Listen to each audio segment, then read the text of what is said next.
సమస్య 106. సాత్విక రాజస తామస జ్ఞానాలెలా ఉంటాయి? జ్ఞానాలు 3 రకాలంటారు కదా. సాత్విక రాజస తామస భేదాలు గల ఆ జ్ఞానాల స్వరూపం ఎలా ఉంటుంది?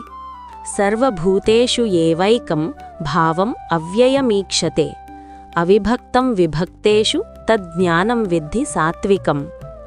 పృథక్త్వేన తు యజ్ఞానం వావాభావాన్ శ్రుతద్విరాన్ వేత్తి సర్వేషు భూతేషు తజ్ఞానం విద్ధి రాజసం.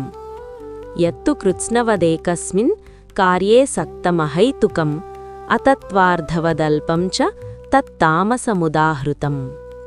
విభిన్నంగా ఉండే అన్ని భూతాల్లోనూ ఒక్కటై నిత్యంగా అంతరాత్మగా ఉండే పరమాత్మను గుర్తించే జ్ఞానమే సాత్విక జ్ఞానం. దీన్నే విజ్ఞానమని అంటారు.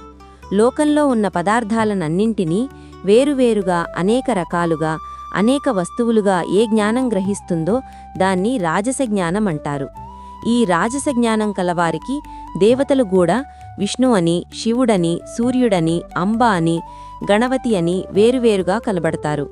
నామరూప విభాగాన్నమనరించి దైదభేద భావం వీరికి కలుగుతుంది.